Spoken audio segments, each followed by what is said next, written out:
So I just wanted to give you guys a tour of my camera builds. I have upgraded to some Sony FX3s, which are great. I had a bunch of FS5s, which I still use quite a bit, but it's nice having somewhat of a smaller package that's full frame and autofocus is amazing, good and low light, just all around a killer camera. But I have them rigged up here um, as a camera A and a camera B package. So just to give you guys a little breakdown, I'm using a Tilta cage and then a small rig handle adapter that fits onto the audio adapter here. And then some carbon fiber rails, just some short ones to keep it kind of slim.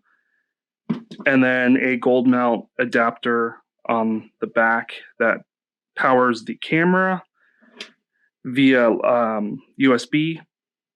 And then on this side, it's powering the monitor, 12-volt DC out. And then the monitor is powering the wireless transmission here. And I'm using, I believe these are the Feel World W1000S wireless transmitters with the Feel World 5-inch monitor. And so far, this setup has been really great. And I'm using the Tilta matte box. It's like a really cheap one, but it works really well. And then I just have a ND filter in here, and you're still able to rotate it, and it just kind of sits flush. Nice small profile. I use zooms mostly, so that's why I didn't want to have a bigger matte box that connects to the rails, because then you're a little bit more limited with the zoom lenses there.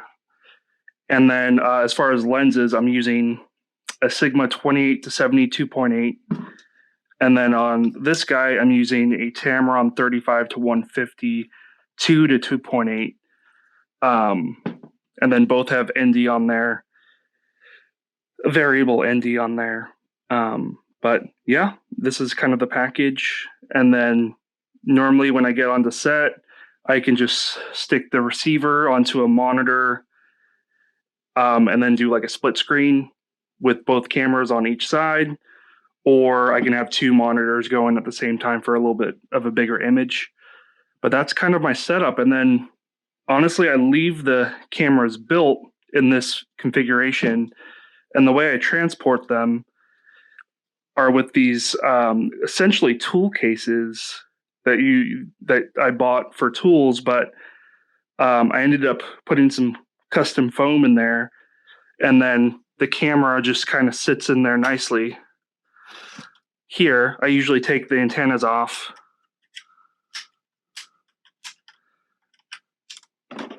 throw them in the side there, and then you can close this guy, and it's ready to go. So I have two of these cases for these cameras, and it works really well.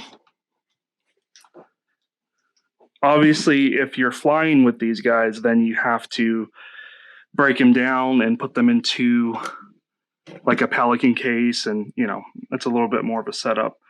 But for local stuff, I just keep them in here, throw them in my van, and then call it good.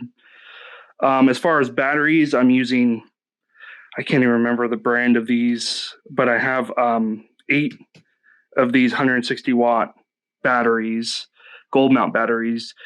And honestly, they'll power the camera and the monitor for most of the shoot in a 10-hour day. I mean, I maybe have to change the battery once, and it'll just keep powering everything constantly. Obviously, if you take a lunch break or any sort of break, I'll power it down just to save a little bit on battery. But it's nice not having to have so many cables around, trying to power all this stuff. It's nice just having it all run off one battery. And it will even charge the internal battery too if you turn off the camera, it'll start charging the battery. So you're always kind of topped off that way. And then some of my other camera packages, I have a A7 IV that I use for mostly stills, but it's great with video as well. And it has a Sigma 150 to 600 on right now, which is a beast of a lens, but it's really nice being able to get that crazy focal length. So that's kind of my stills camera slash gimbal or whatever I need to shoot with that one. And then I have three FS5s that I use quite a bit as well. They're still a great camera. I feel like they're super underrated, and I feel like they would do really great in 2023 as well. I mean, they shoot 4K. Even though it's 8-bit, it still looks great as long as you're not doing a ton of color grade to it. I mean, the file is super nice, easy to edit. And for corporate work, I mean, I can't think of a better camera than these guys at the price point you can get them now. I mean, they're amazing. And then over here, I have a FS700. This I picked up as more of like a specialty camera. It has the RAW upgrade, so you can go ahead and shoot Sony RAW or ProRes RAW straight to a Atomos recorder. This is just a beast of a camera. I mean, it's super nice. The image quality is super good, especially for how old it is. But I'll use it every now and then if I need an additional camera for like a multicam set. You're limited to S-Log2, which is okay. If that's the case, then I'll switch these guys to S-Log2 and then just shoot everything the same. But yeah, that's more for multicam work. And then these guys are more for talking head corporate work. I'll shoot some B-roll with this guy quite a bit because of the focal length, the 35 to 150. It's just super nice for shooting B-roll. I'll mount it to like a monopod or whatnot. And then instead of having to break these two down to put on a gimbal, I'll usually just run this guy in a gimbal, which is super great because most of the gimbal work I do is in 60 frames or 120 frames or whatever.